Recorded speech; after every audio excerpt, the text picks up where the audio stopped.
There's a lot of good seats way up front for you folks that are coming in the back. We have 2 wonderful front row seats up here for you.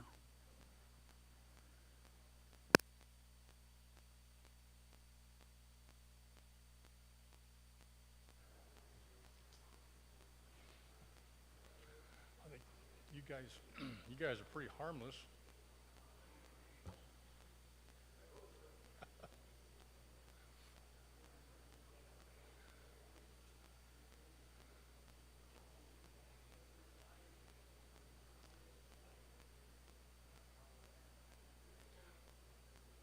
Okay, welcome. Nice to see such a good turnout tonight. This, I'm sure, is going to prove to be an enlightening and informative program we got tonight. We got a couple very distinguished speakers. So I think we'll start off with a word of prayer. Our Heavenly Father, we thank you for our heritage. Our forefathers endured many trials and worked hard to pass on their faith. We thank you for our many blessings. Help us to carry on their traditions. We celebrate our risen Savior and the fact we will be united with Jesus someday. Amen. At this time, Julie Myers will lead us in a couple hymns.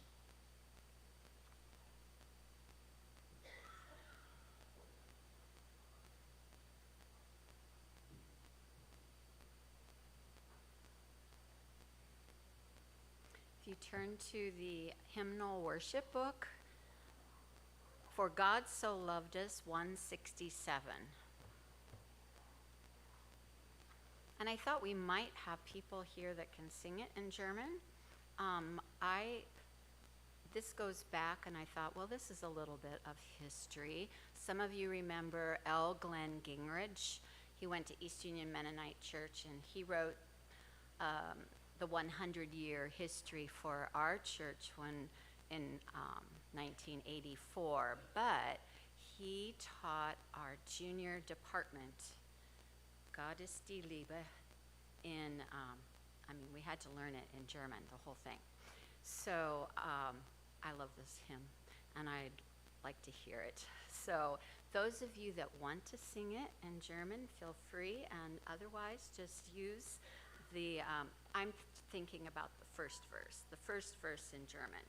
Gott ist die Liebe, lasst mich erlösen, Gott ist die Liebe, liebt auch mich. And then the refrain, drum sag ich noch einmal, Gott ist die Liebe,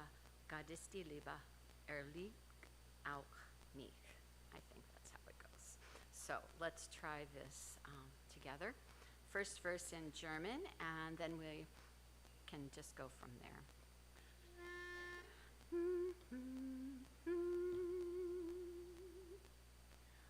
For God so loved. Oh, yep, and here I go. Gott ist die Liebe, lässt dich erlösen. Gott ist die Liebe, liebt auch mich. Drum sag ich noch einmal, Gott ist die Liebe, Gott ist die Liebe,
then we are people of God's peace, 407.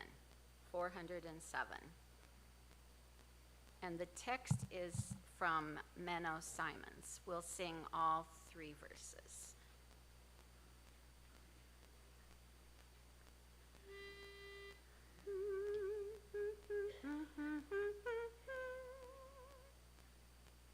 We are people of God's peace, peace in new creation. Love unites and strengthens us in celebration. Sons and daughters of the Lord, serving one another. A new covenant of peace binds us all together. We are children of God's peace in this new creation, spreading joy and happiness through God's great salvation. Oh, bring in spirit meek in our daily living. Peace with everyone we see, love for evil giving. We are servants of God's peace, of the new creation, choosing peace we faithfully serve with heart's devotion. Jesus Christ, the Prince of Peace, confidence will give us. Christ the Lord is our defense. Christ will never leave us.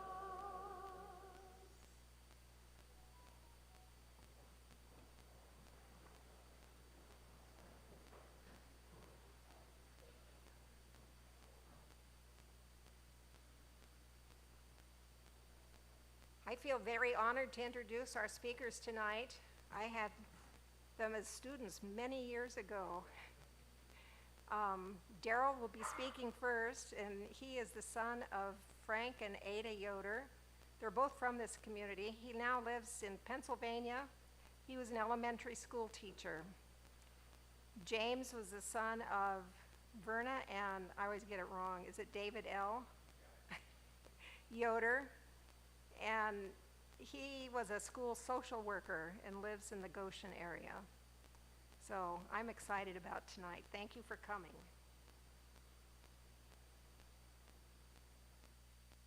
And thank you for having us. I don't know, it was a year ago maybe I talked to Jane about doing something like this, and I'm glad we were able to follow through and make it work. How many of you are from the Hey John family? And how many of you are from the Hey Joe family? And how many of you go back to Peter Beachy or Beachy? So quite a few. So how many of you didn't get to raise your hand at all? So the story I'm telling you is an oral history story. If you go to Grantsville, Maryland, to the Penn Alps Village, Spruce Forest Village, I think it's called, there is the Benedict Miller house. It was brought over from Springs, Pennsylvania. How many of you have been there to Spruce Village? So all the rest of you, it's really worth a trip. There's a Yoder house there. It's not an original house, but there's a Yoder house there. There's a corn crib from the Jacob Hostetler farm. There's Peter Beachy's house that he built with his son Joel. There's a lot of history there that's done very well, along with artisans working the village. Anyway, so a number of years ago, Mom doesn't remember when, Ada Schrock taught at IMS, and her sister Alta Schrock came to Kalona and did a presentation. Do any of you remember being at that presentation? And part of that presentation was she had a booklet of stories, oral history stories about Benedict Miller. He was the grandson of Indian John Miller, the man who was shot by Native Americans when he tried to intercede after the Jacob Hostetler fire. He was a grandson there. He was a grandson of Barbara Hostetler, who married Christian Stutzman. So that's that time period of Benedict Miller. It's a story about making peace with a neighbor. And as I listened to James' presentation earlier at the home, I was thinking, so how is it that people who work and live together later on can see someone as an enemy? And James will be going into that. And I think it's kind of interesting to think about how that happens. How do we create the other, the people to be feared when we've been living together for all this time? So here's the story. And there's several versions. And I'm sure my version is not correct, because it's the way I tell it, and that's the way of oral history stories. They change with the tellers. How many of you have had experience with pigs? And when you think of a pig, how many of you think of something kind of fat and round with shorter legs? And how many of you think of a pig being in a pen? That's the way of pigs today, is it not? But in the time of Benedict Miller, pigs were tall and lean with long legs. They had to be, because the pens were built to keep them out. So there was a fence around the house and the garden, and the pigs were on the outside in the woods. And most of their diet consisted of acorns, things they could find, small animals. They were eating anything they could. And every so often, the farmer would have to bring the pigs in so they didn't wander too far away. Does anyone know how Benedict could tell his pigs from his neighbor's pigs? It was notches in the ears. So you had to find your sow with her baby pigs and notch all those baby pigs before they grew up, or anyone else could find a wild pig with no notches, notch it with their kind of brand, and it would then be their pig. So every so often, Benedict would go out to his fence, and he would call his pigs so that they didn't roam too far away. And is there anyone here who's an accomplished pig caller? No? Okay, then we'll just use Suey. And let's pretend that you're all young people. So I'll go 1, 2, 3, and then let's call the pig 3 times. So with your help, hopefully we can call Benedict's pigs in. So 1, 2, and 3. And then the pigs learned that there was a treat there for them. And they also learned that if they didn't get there before the other pigs, there wouldn't be any treat. And the treat was corn on the cob. So Benedict had a corn crib. It was actually up a steps, the story says. And he noticed that his corn was disappearing at a faster rate than it should have. And he had already selected his ears of corn for the next year's crop, but this was the corn that he was using to feed his animals. And so he's thinking, how can I figure out who it is that's stealing my corn? He had an idea.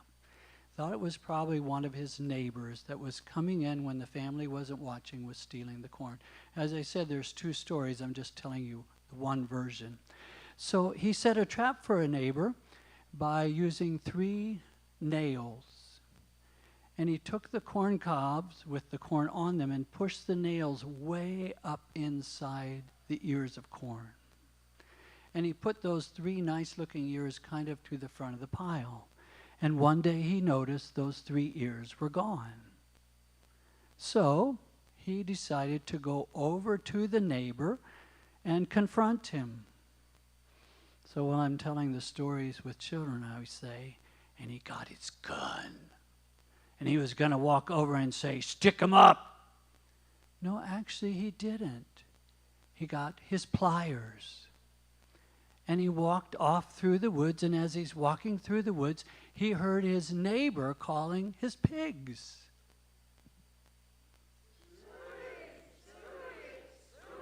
Thank you for helping. And he gets there, and his neighbor sees Benedict come walking out of the woods, and there's a neighbor on the inside of his fence, and the pigs are running like mad to get the corn on the outside of the fence. And Benedict walks up, and he talks to his neighbor about the weather and this and that, doesn't say a word about the corn. And then, after the pigs have eaten all the corn and wandered off, he steps over the fence to where the cobs are, and he starts picking them up. And the neighbor's thinking, corn is corn. He can't tell that I stole his corn. What is that man doing? And then he took his pliers, and he pulled a nail out of the butt of the corn and dropped it in his pocket. And he kept looking them, dropping them, picked up another one, pulled out another nail, stuck it in his pocket. Another nail, stuck it in his pocket, and then said goodbye to the neighbor and went on home.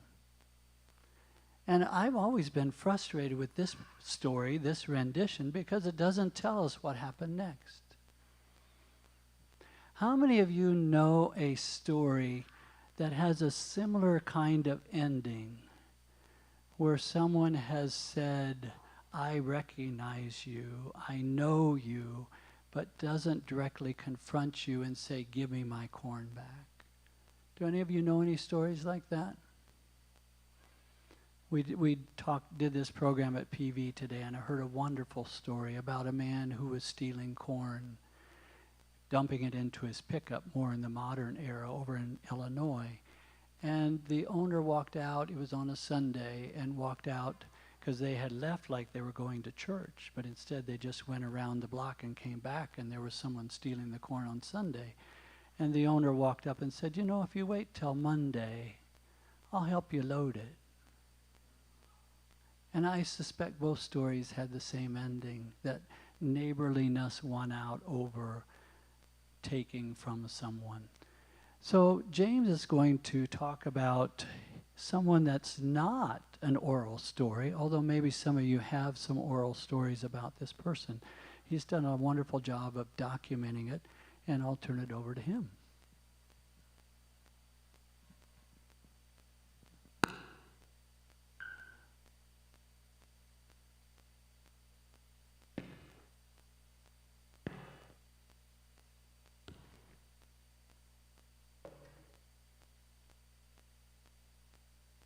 Well, Daryl, you've always been a tough act to follow, and now I wish I'd gone first, but I really enjoy the story. When I was a child, perhaps I was 9 or 10, my dad took me to Upper Deer Creek one Sunday afternoon, the Upper Deer Creek Mennonite Church. And that afternoon, I think I might have been the only younger person there. It sure seemed like it. It sure seemed like there were mainly old people there. And there were 3 speakers there, and to me, my eyes, I thought they were really old. And there were 3 men who shared their stories of conscientious objection during World War I. And they told stories of being beaten with rubber hoses, stripped naked, and thrown into the privy. And it was stories like that, along with my mother telling me stories about Anabaptist martyrs, my dad's stories about being a conscientious objector during World War II, and Anabaptist and Mennonite history at IMS with Merle Slava, that really influenced me and helped me understand that I come from a people whose faith requires sacrifice, or may require sacrifice, and may require personal sacrifice. So I don't remember the names of those 3 men, but after we're here tonight, if you'd come up to me and tell me who you think they are, I'd always wanted to know who they were. Tonight I'll be sharing a story of Ananias Beachy, my great uncle, and that's one story. It's his story around his incarceration in 1918 for what I believe were actions taken on the basis of his Christian faith in the Anabaptist tradition. I recognize that this is only one story of many that could be told about my great uncle Ananias. How many here tonight are direct descendants of Ananias? I'd be curious to know. Oh, this is fantastic. I'm so grateful so many of you came out. When I started my research, what I really wanted to know is, what was it about Ananias' faith that might lead him to resist purchasing war bonds and risk incarceration?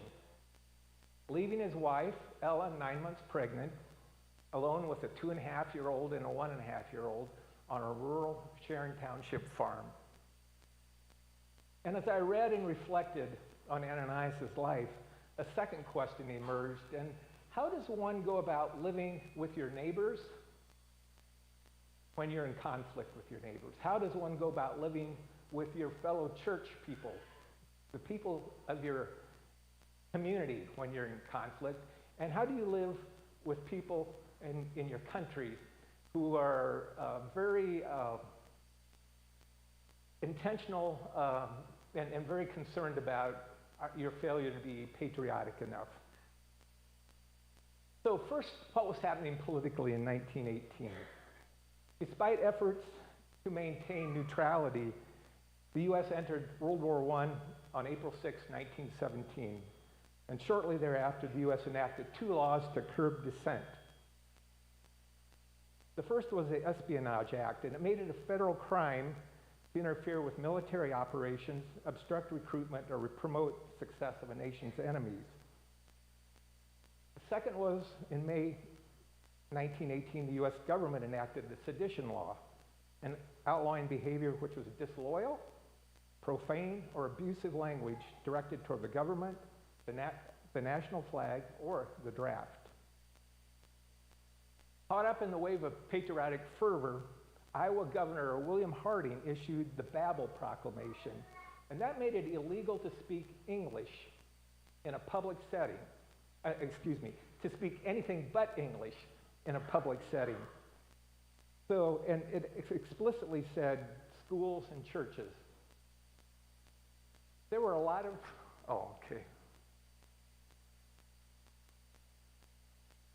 There's a nice cartoon of the Sedition Act.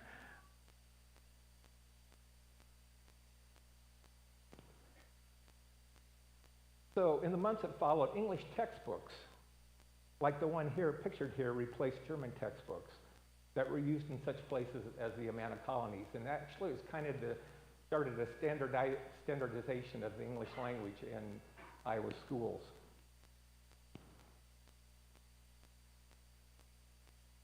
This is one of 3 photos I have of Ananias.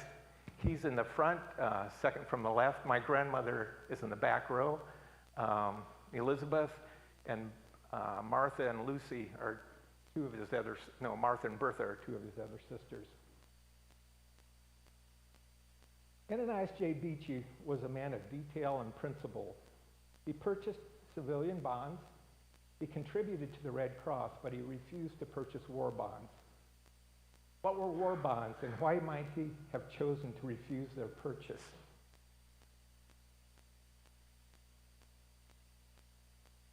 War bonds, also known as Liberty loans, created a way for American citizens to loan money to the U.S. government to help pay for the cost of war, and they were given 3.5% interest for this loan.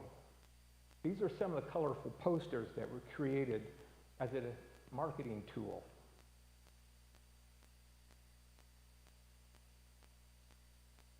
The refusal to buy war bonds, as well as encouraging his Amish neighbors to refrain from their purchase, incurred the wrath of a group called the Protective League of America, or the American Protective League. Because the United States was at war with Germany, government leaders were concerned that German Americans would sympathize with Germany. To encourage militarism, President Wilson enlisted journalists to launch a national campaign to unite the country behind the war effort.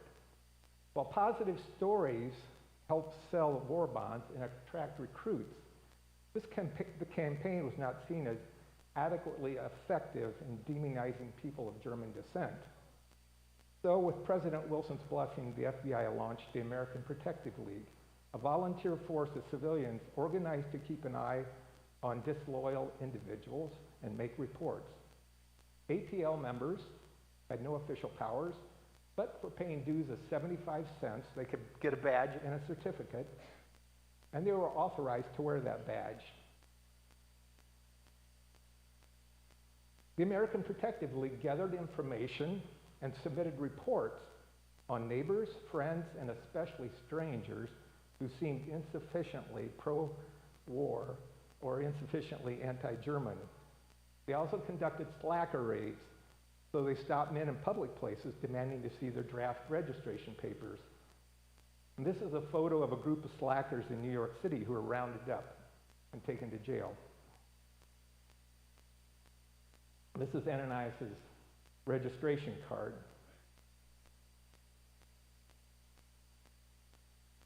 So it was in this context that the Protective League of America targeted many people who were considered unpatriotic.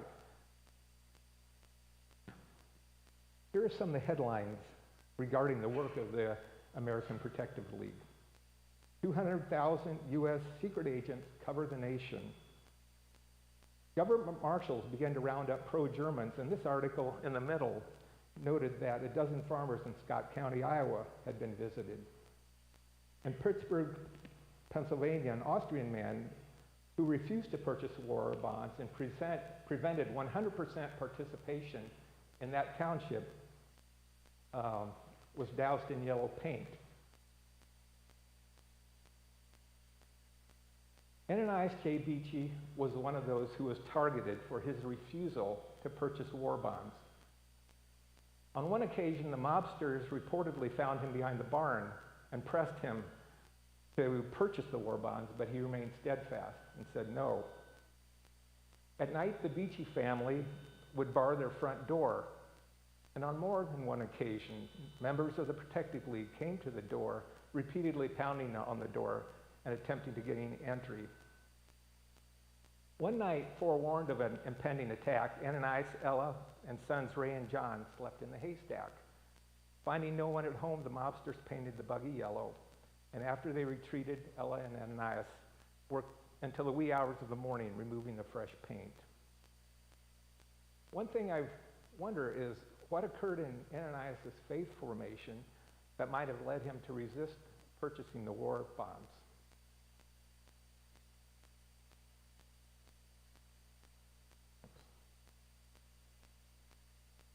Ananias was raised in a devoutly Amish family, born in 1889 in Arthur, Illinois, the third child of Jonas and Fannie Miller Beachy. At age 13, his family moved to Plain City, Ohio. His mother was described as a compassionate woman whose hospitality was boundless, and his father, Jonas, was described as a quiet man with very strong convictions. Although his formal education stopped in the 4th grade, he maintained subscriptions to the Kansas City Star and the Mennonite and Amish periodicals. His commitment to his principles led him to vote, the only time he voted in a national election in 1916, to cast a ballot for prohibition of alcohol.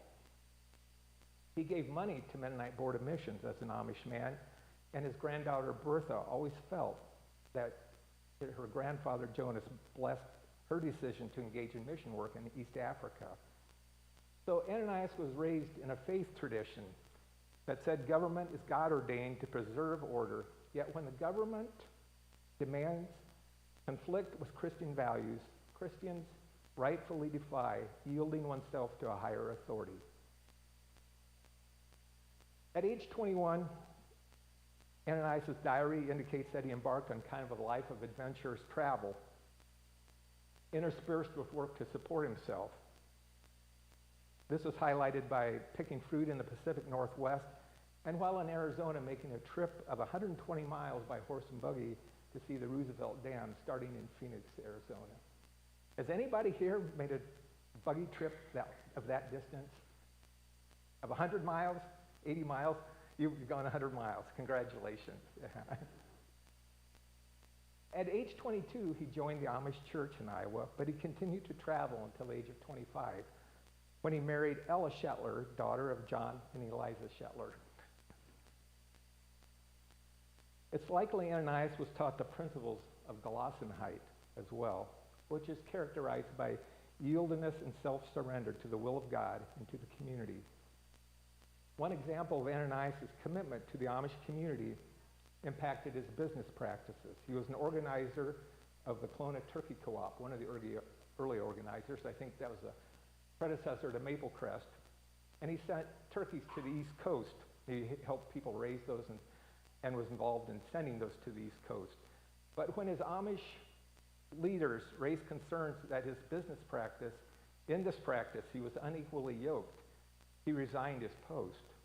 The practice of being unequally yoked is based on 2 Corinthians 6:14, which warns believers against entering into binding partnerships, as their values and spiritual paths might conflict. A bit more about Ananias' personality. He was one of the first in the Kalona area to grow alfalfa and to create contours for water drainage in his fields. And like his father, he was among the first Amish to buy a tractor, although I think he gave that up fairly soon. Ananias was a member of the Amish Colonization Committee, which traveled widely to find new settlement spots for the Amish. So he was in Central America and South America, and he and his family, I think, contemplated moving to Paraguay at one point. The other outstanding characteristic about Ananias, he was very fluent in High German, and for many years he taught in the winter at Dutch College young adults how to speak High German or how to read High German so they could read the German Bible. I'm wondering, there isn't anybody here who knows of any of, no, I think that would be too long ago for him to have taught anyone here at Dutch College. How many, did Ananias teach you at Dutch College? Uh-huh. Yeah.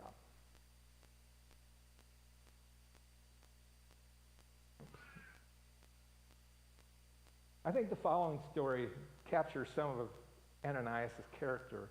In 1953, at the age of 64, as part of the heifer project, he donated a heifer, and he was one of the seagoing cowboys. He wanted to take his heifer to Europe. And so he crossed the Atlantic to war-torn Europe to replenish breeding stock. This is a picture of Ananias with a cow in the hold of the ship. I don't know if this is a cow he donated.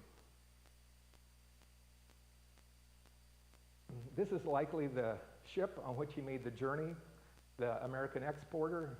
Peggy Rife Miller has done extensive research on the seagoing cowboys, reports there were 33 heifers and 1 bull aboard the ship.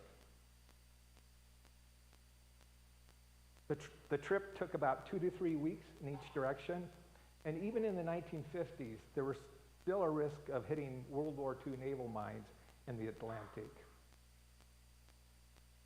These are a few of the photos taken by seagoing cowboys. Here's a fresh cow given to a mother who's milking it and feeding her children right away.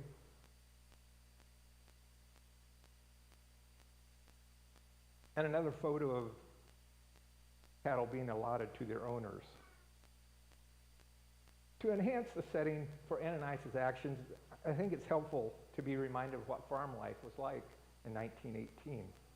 Farmers relied on horsepower, as less than 1% of Amish, or rather Iowa farmers, had a tractor at that point. Work began at dawn and ended at dusk, and time was measured by sunlight.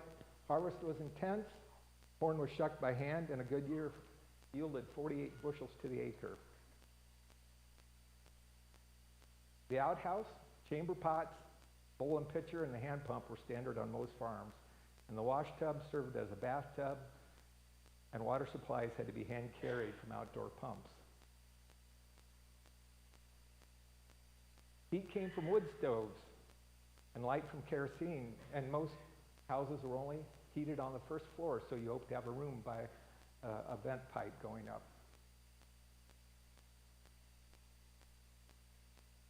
Most travel was done by horse and carriage, and most rural roads at that time were simple dirt paths.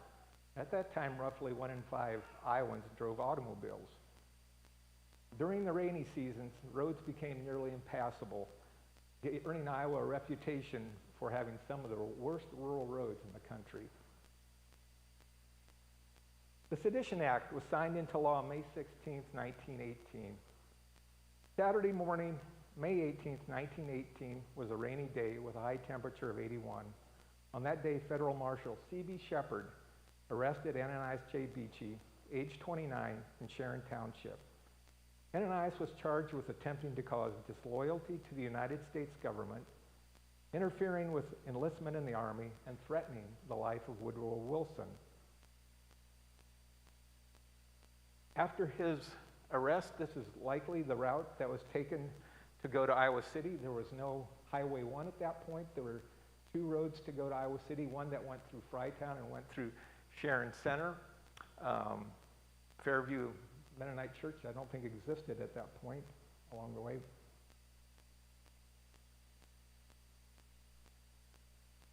But due to the muddy roads, they were delayed and they missed the train for Davenport. This begs a few questions. Was Ananias handcuffed? I don't know. Did they get stuck in the mud? Probably. Did Ananias have to get out and push? How often? What did Ananias' wife Ella understand about the situation? What was it like for her, a mother of two very young children and 9 months pregnant, who took care of the farm and the livestock? After a brief incarceration in the Iowa City jail, Ananias and Federal Marshal Shepard boarded the train for Davenport. The following 2 days, Ananias wrote letters to his wife. When did those letters arrive? We don't know. But this is a summary of the arraignment as reported by Ananias. Upon arrival at the Scott County Jail, I was charged with attempting to cause disloyalty to the United States government, interfering with enlistment in the Army, and threatening the life of President Woodrow Wilson. I plead not guilty to all 3 charges. They asked me if I had a lawyer or wanted one, and I told them I don't know what I would want with one. I was arraigned, and bail was set at $2,000. That's equal to about $45,000 today. When the judge stated that a failure to post bond would result in a longer detention period, Ananias stated, I would just as soon stay in jail, but have a wife and children and a farm that needs my attention. Was it concerns for his own safety that led him to say that? He preferred to stay in jail? Later, the judge said, I need you more on the farm than in jail, and reduced his incarceration by a week. Anti-German sentiments ran strong in the general populace, and Ananias endured harassment and abuse from his fellow inmates. They took his pocket watch and pressed him for money for cigarettes. When they learned of his charges, they told him they would give him 20 lashes with a leather belt. Ananias noted that they stopped at 7 or 8, and he thinks because he was calling out so loudly that they did.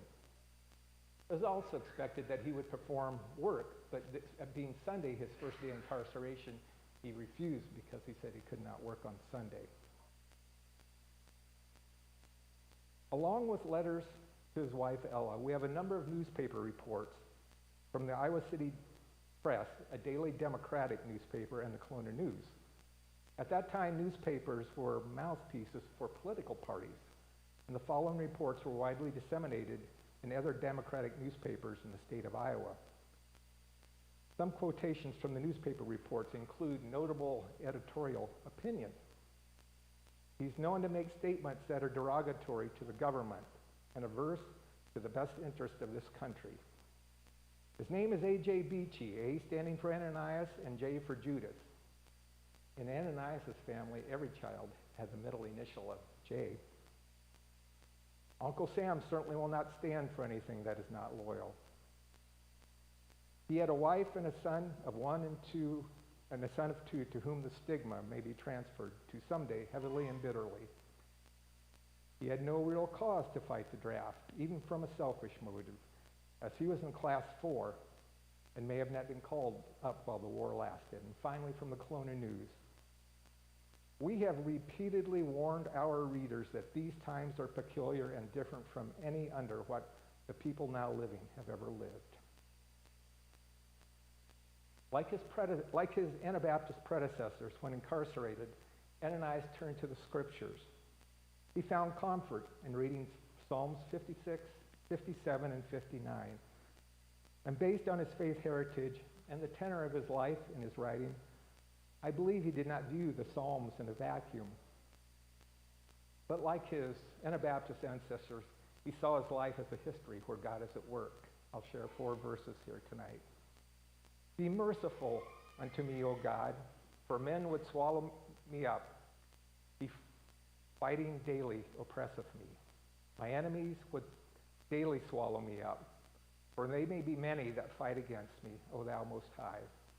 What time I am afraid, I will trust in thee. In God I will praise his word. In God I have put my trust. I will not fear what flesh can do unto me, for thou hast delivered my soul from death. Wilt not thou deliver my feet from falling, that I may walk before God in the light of the living?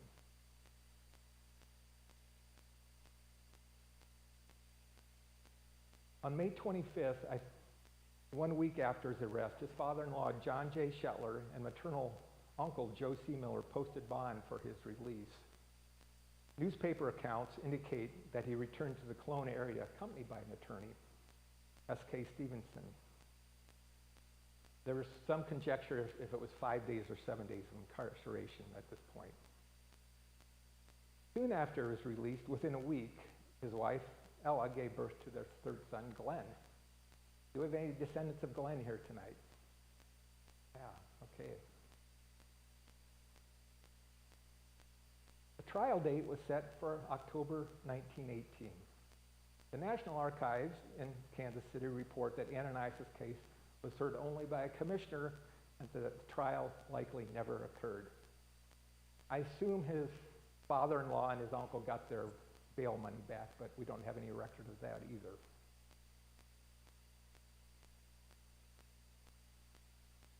So tonight,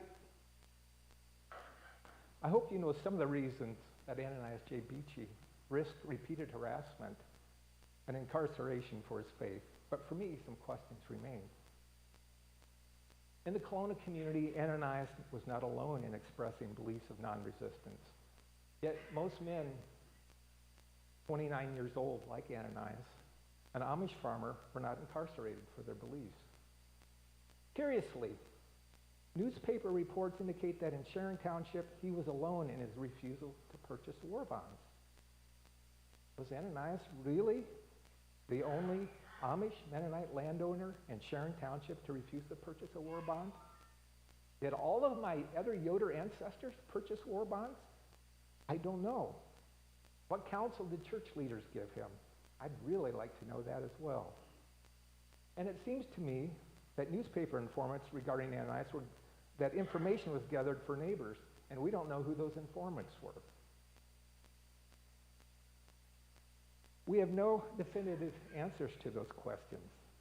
Some family members speculate that he may have been incarcerated for his own safety. In retrospect, this seems unlikely.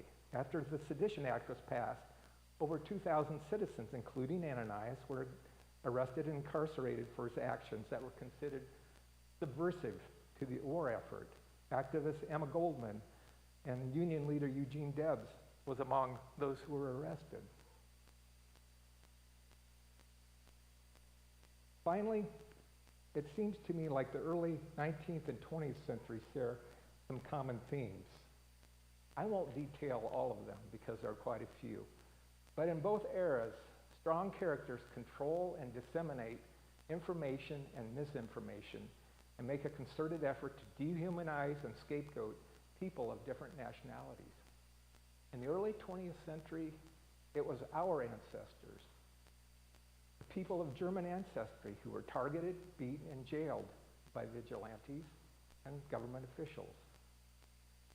Today, just as in 1918, descendants of Latino, African, and Asian communities are now considered legitimate targets for hatred, maltreatment, incarceration, and deportation. For me, I feel a deep respect for a relative who, in 1918, withstood physical and verbal violence and demonstrated great courage in living out his faith, despite experiencing conflict with the U.S. government, the Kalona community, and I think even his faith community. As I understand Ananias' life, I sense that he found a rhythm in the Amish community that included prayer, work, mutual care, accountability, and humility. And after hearing this story of Ananias J. Beachy, I trust you might have a deeper appreciation for the risks taken like people like Ananias and his wife Ella. And if you're like me, I trust you feel a sense of reverence for all those who have come before us, our Anabaptist predecessors, our brothers and sisters in this country and around the world who endure harassment, incarceration, martyrdom because of their ethnic, racial, and religious identities. Thank you.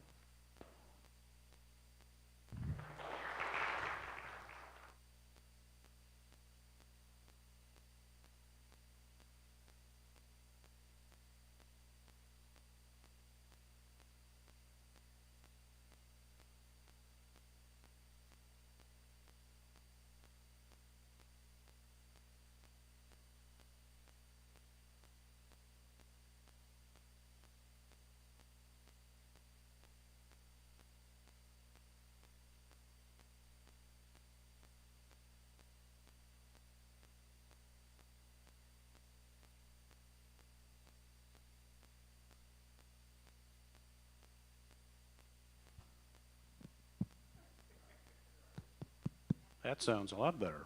Sorry about that. Questions or comments anybody like to make? If you don't, I'll have to give my speech.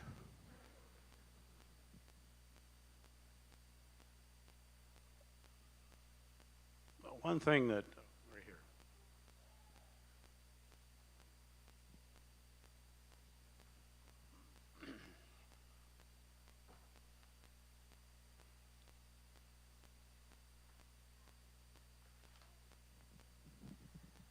I don't have anything to add to the story, but I do have some records of grandfather's. He wrote up a history of the Kalona Amish settlement from its start, and I have a copy of that. I also have a copy of things that happened in World War II. The three oldest sons were in CPS service, and Jonas was a fourth son. I take that back. Ray was not in CPS service. It was John and Glenn and my dad, Earl. And then Jonas was called for CPS service. So grandfather wrote a letter to the War Department, which I have a copy of it, requesting a farm exemption. And so the War Department wrote back and said they got the letter and they'll forward it to the, I'm not sure what officers to take care of it, but it never happened. He never got the exemption, so Jonas also had to go to CPS service. But his argument was that, or his reasoning was that as a farmer and raising turkeys, if Jonas goes, he will not have enough help to keep this operation going. And that was important to the government, to farmers keep busy and raise produce and everything to support the war effort. I would assume that the government bought the products from the farm. But Jonas had to go to CPS service and it was denied. And I have a copy of that letter. Also have the guest register at the time of his death and funeral, which was signed by a lot of people that you would all know. And then I have another history of the Kalona Amish settlement written by another one, and I don't know who that person was as the lady, but it's also a history of that. And I haven't really read that lately, so I can't remember just what it was about. But it was interesting, his interest in like CPS service, but mainly his children. He wanted to protect them if possible. But my father was in CPS service, I think it was 3 years. And kind of interesting part, he came home, he had 2 weeks leave. He was in Kalamazoo, Michigan. He had 2 weeks leave to come home. He got married and went back. And he had to serve another 3 or 4 months, I think it was. Then he could come home. I thought that was kind of interesting that, you know, got to leave to go home and get married, but she didn't go back with him to the CPS hospital, or the mental hospital, I think it was, where he was at Kalamazoo, Michigan.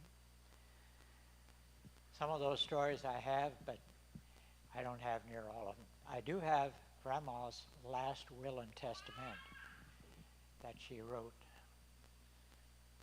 Okay, that's all I've got. Thank you. My father was one that was in CPS also. I was just going to mention that. He had 3 brothers that joined the Army, but he was in CPS, and my dad had volunteered to be a smoke jumper.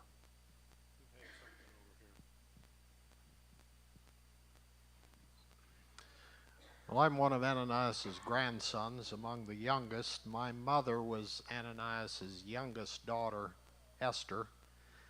And just for interest's sake, this photo up here where he's with the cow, that coat that he's wearing, I have inherited. And I brought it with me this evening. It is back here in the foyer with the display table next to it. It's hanging across the back of a chair there. But I think through several clues, it's pretty evident it's the same coat that he was wearing in that picture. The other comment I would make on the question, were there others in the community that refused to buy war bonds? Of course, I never heard this from Grandpa since I was only 6 years old when he passed away. But my mother, in talking about that, she was very doubtful that Ananias would have been the only one that didn't buy war bonds. And why he would have been targeted is uncertain. But she was quite convinced there was probably others that also did not buy them. Well, it's interesting. My grandparents were married in 1916, and my dad was born in 20, but I never ever heard my grandpa say anything about World War I, which I'm not sure why. Any other comments? My mother was Ananias and Ella's daughter, Mary, and she inherited the family Bible, and it's back on the display table too. And Grandpa wrote very detailed accounts of each of his sons who were in alternative service. It's written very small and it's hard to read, but feel free to try to figure it out. Yes, his oldest son was exempt, and the others all needed to serve. Jesse served in 1W service, and he also has an account of that. Thank you.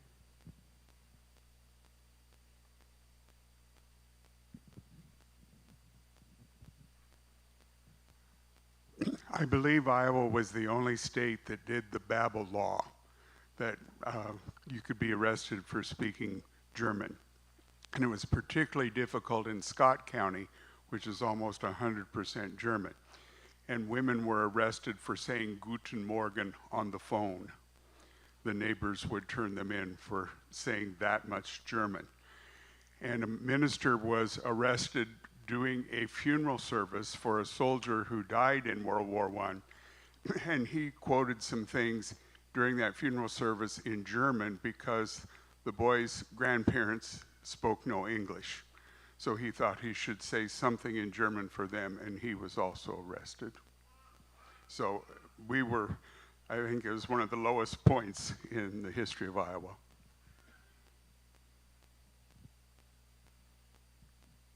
Thank you. Anyone else?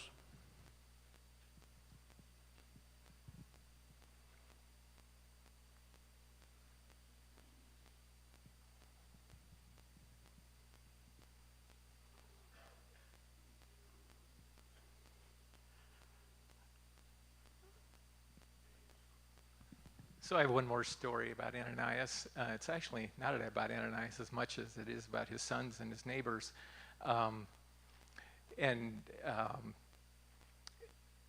This would have been probably during World War II.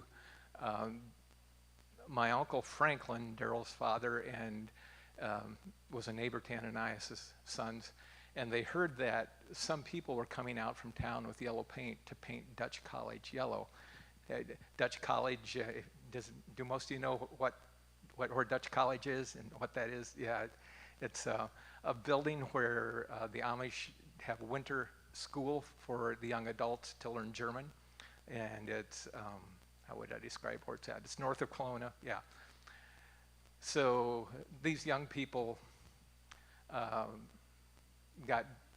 went to the site and picked up dirt clods, and there was a buggy shed there that had a tin roof, and they waited till the young men came along, and when they got close, they started lofting the dirt clods in the air, and it landed on the tin roof, and it scared the people coming out to paint the Dutch College yellow, and they dropped their paint and ran. They said, "They're shooting at us, they've got guns." And so after the incident, the boys went home and told Ananias, and he went up to Dutch College and retrieved the bucket of paint, and he looked at it, and he knew where it came from. He knew which store it came from in Kalona. So on his next trip to Kalona, he confronted the store owner, and he took the bucket of yellow paint there, and somehow, I don't know how, the paint got dropped, and there was a big splash of yellow all over the sidewalk in front of that store, and that's the way that story ended.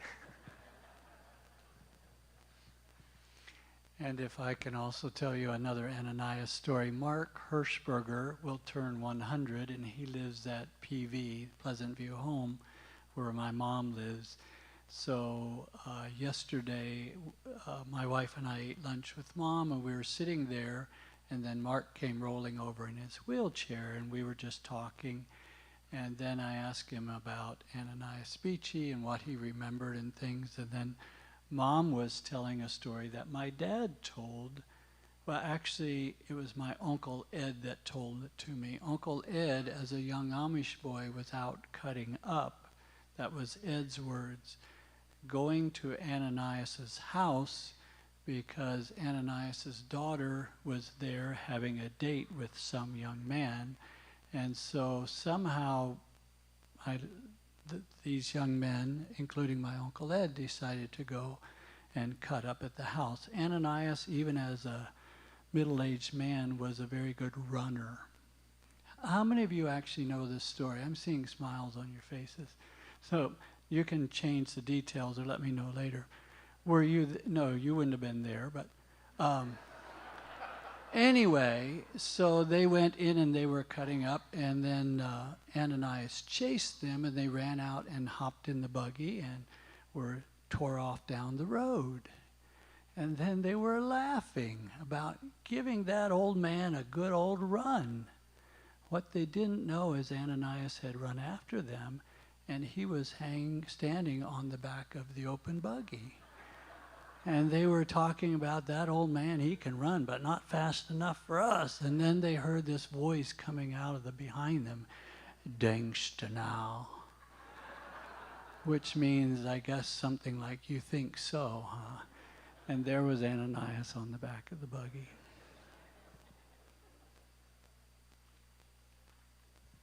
Thank you. Any other comments? Well, I'd like to close with a comment that I found in the paper. Maybe some of you might have read this. I was just reading through some of the paper the other night, and I found this, and I thought this is kind of interesting. It fits with what we're talking about, and James asked the question earlier in his presentation, how do we live with each other? How do we live with our neighbors when we don't agree? And I think this speaks to us. No right way or wrong way to think, act, or speak in the United States. We all need reminders now and then. Some of us believe there is only one correct way to think and speak and act in these United States of America, but that is not true. Americans are not who we are because we are all the same. Americans are who we are because our nation has long been a shining beacon, because we are different, and we are brought together by that freedom to be different. So he goes on to say how when he was a boy, he had an experience in his classroom that really brought this home, and he tells the story, and I'll read a little bit of what he said. Every day they would stand and pledge allegiance to the flag of the United States of America. And then one day his teacher said, "Boys and girls, there will be a new student joining our class tomorrow. When we stand and say the Pledge of Allegiance, she won't be standing with us. But this is okay. She is a member of a religion that doesn't believe in saluting the flag and saying the pledge. I want you to welcome her into our class. I don't want you to ever make fun of her for not standing with us." And we never did. Today we would call that behavior Iowa nice, but there was more involved. I learned that later. In 1943, the U.S. Supreme Court ruled that students who were members of the Jehovah's Witnesses, like my new friend, were not compelled to stand and salute the flag. The court's ruling was not popular in those war years, of course, but Justice Roberts Jackson wrote, quote, "Freedom to disagree is not limited to things that do not matter much," end quote. The American principle of freedom of speech means real patriotism is not an enforced conformity, but it is an embrace of our differences. Whether that is in the classroom of our public schools, on the football fields of our National Football League, or in our high schools, or anywhere else across the United States. I don't know the guy that wrote that, but I thought it was worth reading, and some of you probably have read that. So I'm going to bring the meeting to a close, and I'll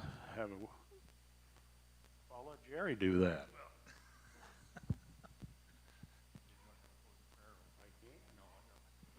No, we have a little business to take care of. I want to thank you all for supporting the Mennonite Historical Society of Iowa, and we want to thank Jane Widmer Yoder for lining up this program tonight, and she is outgoing member on the board of directors, and also Earl Gingrey, but he's going to hang around a little while yet. And Furman Hirschberger and Ethel Bontrager have agreed to come on as new directors on the board. And can I hear a voice of yes for this? I mean, we got to. Yeah, there you go. All members. Yeah, so, yeah, thank you for supporting this. So, all members affirm their desire to. Aye. Okay. Thank you. And we'll dismiss now. We have refreshments in the fellowship hall back there. And thank you for coming out.